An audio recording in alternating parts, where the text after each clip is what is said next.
네, 오늘 하나님께서 우리에게 주시는 말씀은 이사야 43장 16절부터 21절까지 말씀입니다. 이사야 43장 16절부터 21절까지 말씀입니다. 제가 읽겠습니다. 내가 바다 가운데 길을 내고 거센 물결 위에 통로를 냈다. 내가 병거와 말과 병력과 용사들을 모두 이끌어내어 쓰러뜨려서 다시는 일어나지 못하게 하고 그들을 마치 꺼져가는 등잔 심지같이 꺼버렸다. 나 주가 말한다.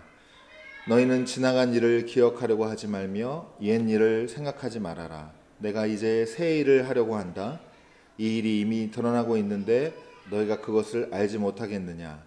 내가 광야에 길을 내겠으며 사막에 강을 내겠다.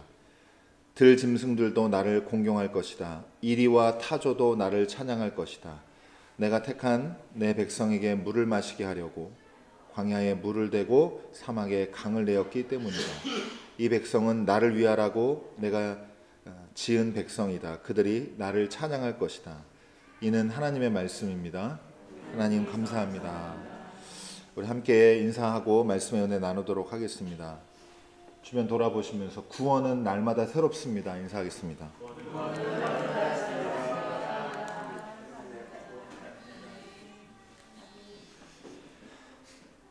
오늘은 사순절 다섯째 주일입니다. 오늘 사순절 다섯주를 맞이하여서 이사야 43장과 요한복음 12장 말씀 통해서 새로운 구원에 대해 은혜를 함께 나누도록 하겠습니다. 오늘 말씀 제목은 어떤 관계? 새로운 인간의 응답이라는 제목입니다.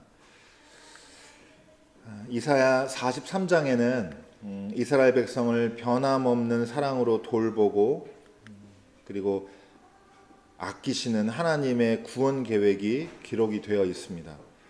이스라엘 백성에게 구원하면 떠오르는 게 뭘까요? 출애굽, 그리고 그 중에서도 홍해입니다. 이스라엘의 구원하면 출애굽, 홍해입니다. 이집트에서 탈출하면서 겪은 이 일은 이스라엘의 구원, 하나님이 구원하시려고 하는 구원하신 하나님의 이 역사하심의 핵심이고 알짜미고, 하나님이 어떻게 하신 일이냐 그러면 하나님이 물길을 걷어치워버리고 그 가운데 마른 길을 만들어가지고 이스라엘 백성을 거기서 지나가게 하고 바로와 바로의 군사들은 그 안에 빠뜨리게 되는, 그래서 이집트의 폭력과 압제, 종살이에서 해방하신 하나님의 구원하신 역사입니다. 이 이스라엘 사람들은 이거를 할아버지에서 아버지로, 할머니에서 또 아버지로, 딸로, 아들에서 아버지에서 아들로, 어머니에서 딸로 이렇게 계속 대대로 이 얘기를 전해 오면서 하나님이 우리를 얼마나 아끼고 사랑하시고 그리고 특별히 얼마나 능력 있으신 분이시고 그런 분이 우리를 얼마나 지금까지 함께 오셨는지 어떻게 구원하셨는지를 계속 구전으로 전해오면서 이 말씀 가지고 하나님을 더욱더 신뢰하자 이런 쪽으로 계속 이 민족의 정체성을 만들어 왔을 것입니다. 근데 이런 사람들이 어떻게 됐느냐, 바벨론의 포로로 잡혀갑니다. 멸망하고 이스라엘 완전히 멸망하고, 그래서 바벨론의 포로로 끌려가서 수치를 당하고 거기서 포로 생활에서 겪는 이제 여러 가지 어려움들을 겪게 되는데, 그러니까 우리를 이렇게 놀라운 역사로 놀라운 능력으로 구원하신 하나님의 이 대한 감사와 하나님에 대한 신뢰 이런 것들이 겹겹이 역사에 쌓여 있을 텐데 이게 다 망가지고 이제 원망과 한탄만 남았습니다. 하나님에 대한 신뢰는 다 사라지고 이제 이렇게 추락해버린 이스라엘 백성에게, 이 포로가 된 이스라엘에게 다시 한번 하나님의 말씀이 선포가 되는 것이 선포가 되는데 바로 이것이 이사야를 통한 오늘 본문의 말씀입니다. 오늘 이사야 43장 본문인데 1절은 어떻게 시작하냐면 제가 읽어드릴게요. 그러나 이제 야곱아, 너를 창조하신 주님께서 말씀하신다. 이스라엘아, 너를 지으신 주님께서 말씀하신다. 내가 너를 속량하였으니 두려워하지 말아라. 내가 너를 지명하여 불렀으니 너는 나의 것이다. 이렇게 얘기하십니다.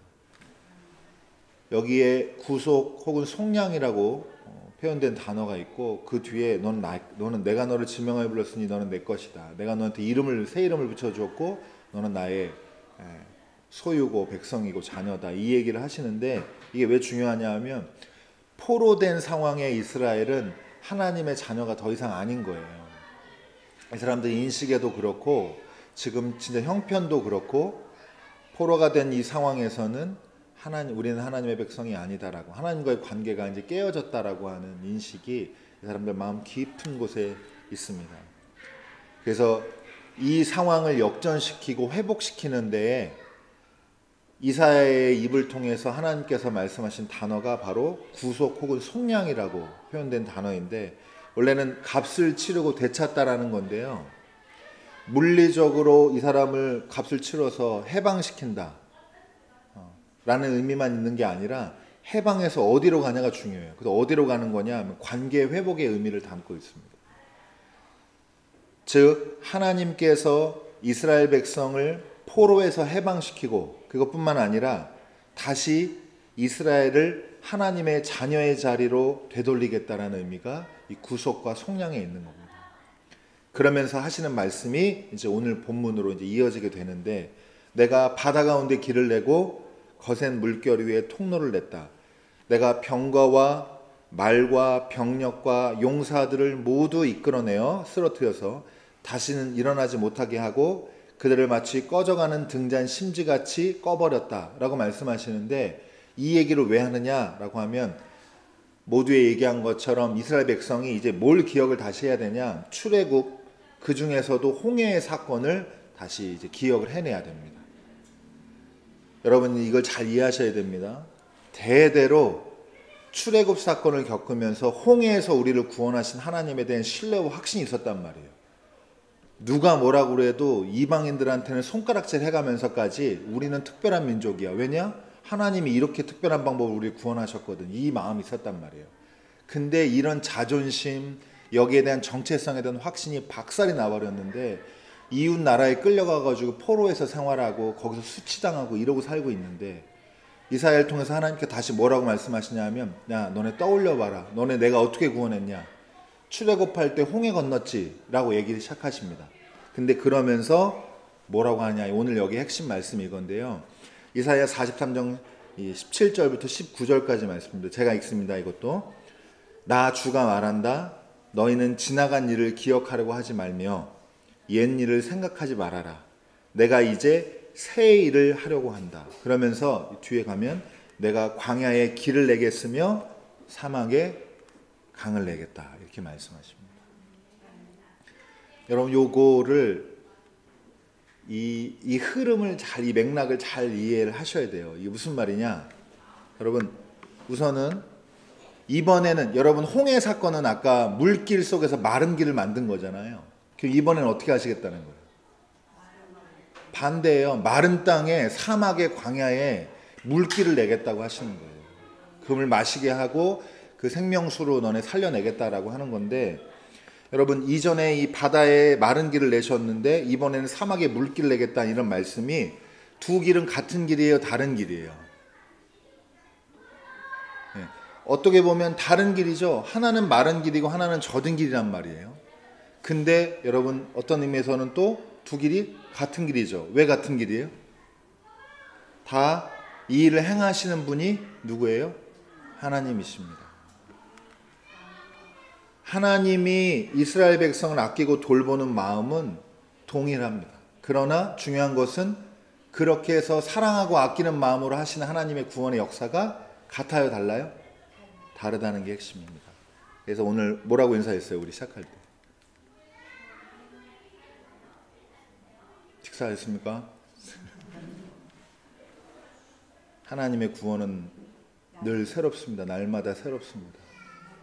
여러분 구원은 연속적이면서도 새롭습니다. 하나님의 새로운 구원이 바로 이런 방법으로 우리에게 이제 역사가 됩니다. 여러분 아마도 들어보신 분도 있을 수 있는데, 고대 그리스의 철학자 중에 헤라클레이토스라는 사람이 무슨 말을 했냐면, 같은 강물에 두 번 발을 담글 수 없다, 이렇게 얘기했어요. 의미가 이해가 가세요? 강물이 흐르고 있기 때문에 내가 한번 발 담갔던 물은 벌써 흘러가서 강으로, 바다로 갔어요. 그럼 내가 두 번째 같은 곳에 발을 담궜더라도 그 담근 물은 같은 물입니까? 아닙니까? 아닌 물이에요. 요거를 요 의미를 이해를 하셔야 됩니다. 물론 뭐 이 헤라클레이토스가 설명한 것은 철학적인 개념이고 모든 것이 변한다라는 철학적인 원리를 얘기한 건데 요걸 통해서 이해해 보자는 거예요. 하나님의 새로운 구원을. 두 번째로 여러분 C.S. 루이스가 쓴 나니아 연대기 영화 보셨어요? 애들 많이 키우시니까 보신 집 많죠? 거기에 새벽 출정 후의 비밀에서 보면은 끝날 무렵에 이런 대사가 있어요. 그 루시 있죠? 귀여운 그 딸. 루시가 아슬란이랑 대화를 하는데 이제 나니아로 못 돌아온대요. 더는 아슬란한테 그 얘기를 들어요. 너네 이제 아슬란으로 더 이상 못 온다. 왜 그럴까요? 커서. 그러니까 그러면 이제 아슬란 당신 다시는 못 보나요? 너무 사랑하니까. 그래서 다시는 못 보냐고 물어봤더니 아슬란이 뭐라고 얘기하냐면 너는 나를 만날 것이다. 사랑하는 이여. 하지만 이곳에서 다른 이름으로 나를 알아보아야 한다라고 대답합니다.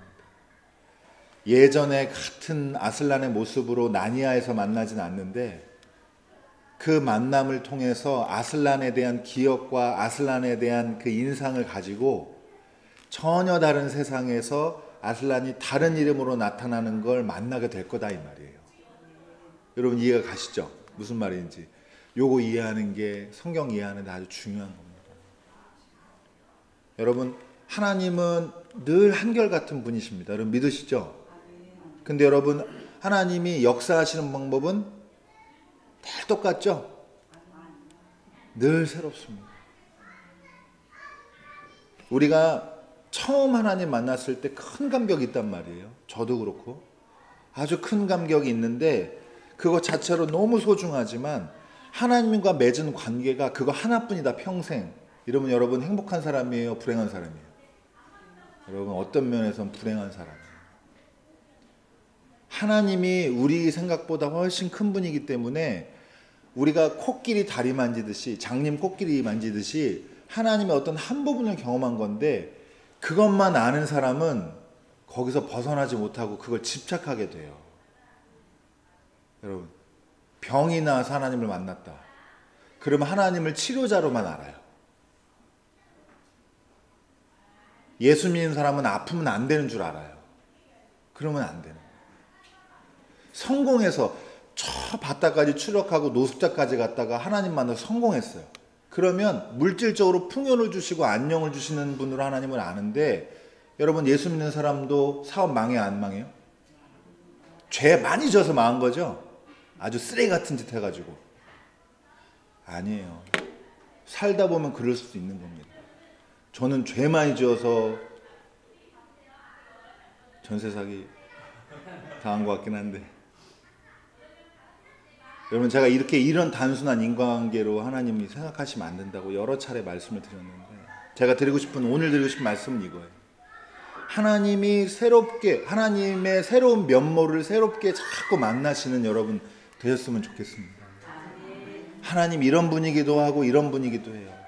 어쩔 때는 솔직히 말하면 여러분 제가 이제 진짜 이런 건 진심으로 하는 얘기예요. 하나님 차가운 분으로 만나기도 해요. 내 기도 전혀 안 들어주고 내가 이렇게 간절한데도 나 외면하는 그런 분으로 만나지기도 합니다. 근데 여러분 그 모습만 또 있어요 하나님한테? 아니란 말이에요. 어느 때는 아무도 이해 못하는 순간에도 나를 위로하고 나를 잘 아시는 분으로 또 만나기도 하고 어쩔 때는 진짜 급한 일이 생겼는데 신호등이 다 파란불이에요. 신호등 고쳐주시는 하나님으로 만나기도 하고 어쩔 때는 급해 죽겠는 나 이거 놓치면 사업 다 망하는데도 빨간불 계속 걸리게 하는 하나님으로 만나기도 한단 말이에요. 여러분 이렇게 인생에서 만날 수 있는 하나님이 한 가지가 아니고 다양합니다. 이걸 여러분 제일 이제 잘 이해할 수 있는 건 이겁니다. 제가 요새 딱 그런 시기라 그런데 요새 노윤이가 핸드폰을 바꿔가지고 옛날 사진들을 많이 보는데요. 애들이 이제 그 단계가 있잖아요. 나이가 먹으면서 성장하면서 그 단계 갈 때마다 여러분 모두 달라지냐? 제가 이제 깨달았는데 관계도 달라집니다. 전에는 아이들 그냥 진짜 엄마 엄마 아빠 아빠 하고 제잘되는 진짜 새끼 새같이 그런 느낌이었는데 이제 중학교 1학년만 되면 어떻게 돼요? 대화를 안 해요. 아빠한테 궁금한 게 없단 말이에요. 근데 뭐라고 욕하려는 게 아니라 그렇게 관계가 바뀌어요. 그러다가 고등학교 되고 군대 갔다 오고 이러면 또 바뀌겠죠. 더 믿음직스러워지고 새로운 자식이지만 새로운 모습도 만나고 자식도 부모님의 새로운 모습 만나고 그리고 취직하고 사회에서 이런 일도 겪어보고 저런 일도 겪어보고 아파도 보고 아픈데 엄마한테 전화도 못 해보고 직장에서 아파 죽겠는데 출근해야 돼서 눈물 삼켜가면서 전철 타보고 이런 거 해본 다음에 만나면 부모님이랑 자식 관계도 다 달라진단 말이에요. 여러분 이해 가시죠? 그러니까 여러분 품 안에 두시려고 하시는 분들 끝이 있다는 거를 미리미리 다 생각을 하시고 집착하지 마십시오. 언제까지 우리 아들 우리 새끼 우리 딸 이렇게 못해요. 다 바뀝니다. 여러분 제가 주중에 자세한 말씀 못 드리지만 제가 경찰 활동이라고 하시는 거 아시죠? 그 경찰에 신고된 사람들 가해자 피해자 가해자들 대화해서 문제 풀겠다 그러면 제가 이제 가서 그 대화 이제 진행해주고 하는 오랜만에 했어요. 저 이거 사실 싫어하는데 남의 불편한 얘기 듣는 거 싫거든요. 근데 어쨌든 간략히 말씀드리면 연인 사이였는데 젊은 사람들이에요. 연인 사이였는데 무슨 문제 때문에 헤어진 다음에 여자친구가 계속 찾아와서 대화하고 그때마다 싸우고 이러니까 남자가 신고했어요. 스토킹으로. 그것도 여러 차례. 뭐 만나보니까 여러 가지 사연도 있고 하고 그래서 누가 가해자 피해자 말하기가 참 힘든 상황인데 제가 그거 보면서 어떤 생각하냐면 이런 말씀 준비하면서 여러분 전엔 좋아서 사귀었을 거 아니에요. 전에는 서로 물고 빨고 그랬을 거 아닙니까? 근데 관계만 틀어지면 남보다도 더한 거예요. 그러니까 여러분 이렇게 관계가 하나이지 않아요. 하나이지 않습니다. 우리가 하나님 만나는 경험도 여러분 하나여야 돼요? 다양해야 될까요? 제가 드리고 싶은 말씀이 다양해야 됩니다. 어느 것 하나에 집착하지 마세요. 내가 기도해서 뭘 잘 맞춘다. 그거를 집착하면 안 돼요. 평생. 내가 기도했더니 병이 낫는다. 내가 뭐 했더니 뭐 했다. 이런 걸로 하나님 만난 걸로 계속 그 하나님만 붙들고 하면 성숙해 갈 수가 없습니다. 거절도 당해보고 상심도 겪어보고 그렇지만 하나님이 얼마나 나를 또 큰 틀에서 아주 궁극적으로 나를 사랑하시는가 이런 걸 경험해야 되는데 기독교인들에게 이게 되게 숙제로 이제는 돼버렸습니다. 기복적인 신앙으로 너무 많이 가가지고 한국교회가 여러분 제가 이 변화된다는 거에 대해 초점을 맞춰서 설명을 했는데 이제 돌아와서 매듭을 지을게요. 오늘 이사야 본문 일단 정리를 하겠습니다. 여러분 하나님의 새로운 구원은 그럼 궁극적으로는 어디를 가리킬까요? 하나님 이렇게도 하시고 하나님이 젖은 땅에 마른 길도 내시고 마른 땅에 젖은 길도 내시는데 이렇게 다양하게 역사하시는 하나님이 날 한결같이 사랑한단 말이에요. 우리를. 그래서 이 한결같은 사랑하시는데 다양하게 역사하신 하나님의 구원이 딱 초점을 맞춰서 돋보기로 빗 모은 것처럼 한 군데로 정확하게 지점이 모이는데 그 지점이 어디일까요? 누구일까요? 그게 예수 그리스도입니다. 그게 예수 그리스도. 아무도 생각하지 못한 방식으로 예수 그리스도가 십자가를 지는 방식으로 해서 하나님이 이 땅에 인간이 되셔서 죽으시고 그걸 통해서 구원의 길을 내시는 게 이게 바로 하나님이 계획하신 늘 새롭게 역사하신 하나님이 궁극적으로 계획하시고 이끌어 가신 하나님의 구원의 완성이 바로 오늘 사순절의 이 십자가의 그 예수 그리스도이십니다. 여러분 그러니까 다른 구원이 있다고 그러면 이제 안 되는 거예요. 이미 궁극적으로 그걸 완성을 이뤄내셨기 때문에 그러나 그 예수 그리스도를 만나는 관계의 경험의 다양성은 우리가 열어둬야 된다라고. 이제 오늘 마지막 복음서 본문이랑 연결하면서 제가 정리를 할게요. 여러분 오늘 복음서 본문 어디냐면 요한복음 12장입니다. 요한복음 12장인데 여기 본문은 그냥 읽을게요. 여러분 잘 아시는 말씀이에요. 6월절 엿새 전에 예수께서 베다니에 가셨다. 그곳은 예수께서 죽은 사람 가운데서 살리신 나사로가 사는 곳이다. 거기서 예수를 위하여 잔치를 베풀었는데 마르다는 시중을 들고 있었고 나사로는 식탁에서 예수와 함께 음식을 먹고 있는 사람 가운데 끼어 있었다. 그때 마리아가 매우 값진 순나드 향유 한 근을 가져다가 예수의 발에 붓고 자기 머리털로 그 발을 닦았다. 온 집안에 향유 냄새가 가득 찼다. 이게 이제 여러분 어떤 말씀인지 다 아시겠죠? 마리아가 예수님 발에 값진 향유를 붓고 자기 머리털로 예수님 발 닦은 이 사건입니다. 여러분 이 이야기는 여러 가지 의미가 있어요. 근데 오늘 새로운 거 한 가지만 제가 집중해서 말씀을 드리고 오늘 이사야 본문이랑 연결 지점을 찾아서 제가 말씀을 마무리하겠는데, 마리아가 어떻게 한 거냐? 여러분 사회적 통념이나 시선에 얽매이지 않고 예수 그리스도를 깊게 이해했다는 사실, 이게 핵심입니다. 여러분 여성이 잔치자리에 들어와서 겸상하는 것도 문제가 있고, 그리고 머리털로 남자 발을 닦는다? 그리고 이 나중에 유다가 지적했듯이 이 비싼 걸 가난한 사람 팔아서 도와주지, 이 경제적인 손실은 어떻게 할 거냐, 이 등등등 정말 이슈가 되고 가십거리가 될 만한 수많은 것들을 감수해내고 예수님에게 마리아가 이런 행위를 했단 말이죠. 왜냐? 마리아가 보기에는 예수님이 이제 돌아가시거든요. 예수님이, 여러분 마리아가 어떤 사람인지 잘 알아야 되는데, 마리아 오빠가 누구예요? 나사로인데, 나사로는 죽은 사람 가운데서 예수님께서 생명을 불어넣어서 다시 살린 사람이란 말이에요. 죽음을 뛰어넘는 예수님의 능력을 경험을 해본 사람이에요. 근데 가만히 그런 죽음도 초월되는구나라는 걸 예수님 통해서 경험한 사람이 예수님의 남은 여생을 가만히 보니까 어떻게 돼요? 죽으러 가신단 말이에요. 이건 못 피해요. 예수님의 이 장례를 준비해야 되겠구나라는 마음이 이젠 드는 겁니다. 근데 주변의 제자들은 예수님이 그런 길을 걸어가기로 작정하고 마음 먹고 하는 과정에서 아무도 예수님 마음을 몰라주는데, 요 얄미운 유다 보세요.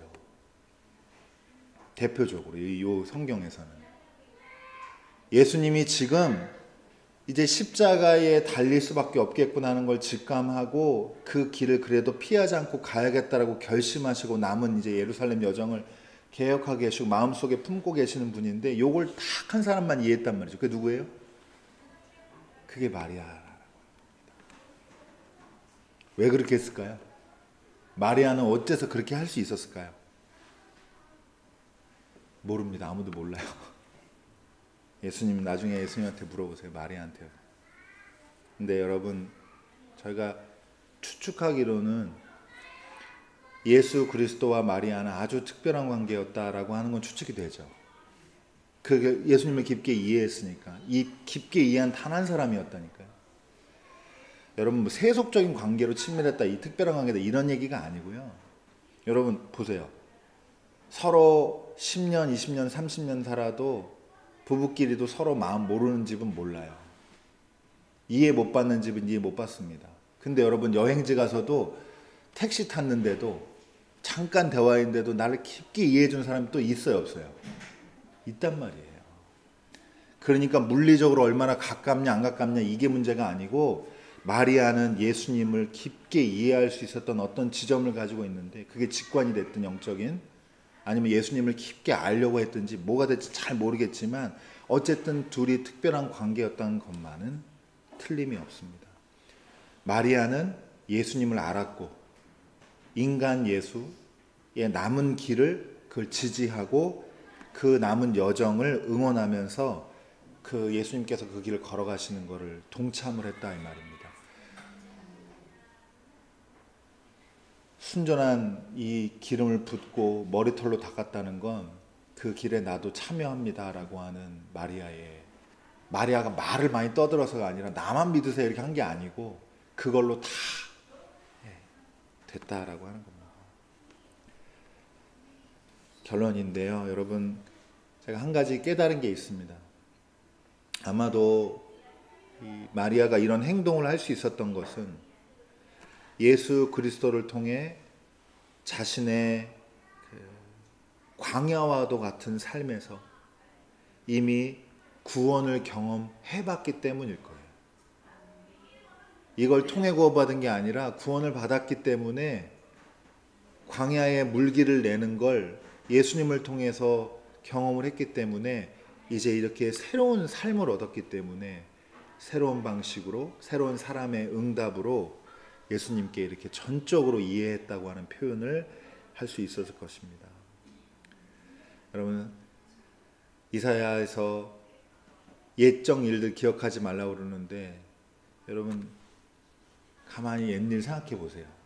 어떤 얘기 생각 많이 하세요? 여러분 자기 전에 떠오르는 옛일, 이불킥 하세요? 아니면 좋았던 첫사랑 생각하고 그러세요? 과거에는 꼭 나쁜 것만 있지 않습니다. 반대로 좋은 것만 있는 것도 아니에요. 근데 잊어버리라는 거는 기억을 버려고 망각하라는 얘기가 아니라 무슨 얘기예요? 옛적 일 기억하지 말라는 게, 이제 새롭게 펼쳐질 일에 열려 있어야 돼. 오늘 깨어 있어야 된다. 이게 핵심인 겁니다. 그러면 예수님 곁에 수많은 무리가 있고 제자들도 있었지만 한 명 깨어 있었다는 건데 그게 누구예요? 그게 마리아예요. 하나님이 새롭게 하시는 일이 뭔지 정확히 본 사람은 딱 요 한 명뿐이었다는 겁니다. 요 시점에는. 여러분, 그러면 여러분도 물어보십시오. 우리는 예수님을 지금 깨어서 보고 있느냐? 아니면 내가 알던 예수님, 그 좁디 좁은 하나님에 대한 이해 가지고 날마다 그거 울고먹고 해서 여러분 아주 이제는 나올 육즙이 없는데도 짜고 있는 건 아닌지 여러분 고민해 보시기 바랍니다. 하나님 여러분 새롭게 경험하시기 바랍니다.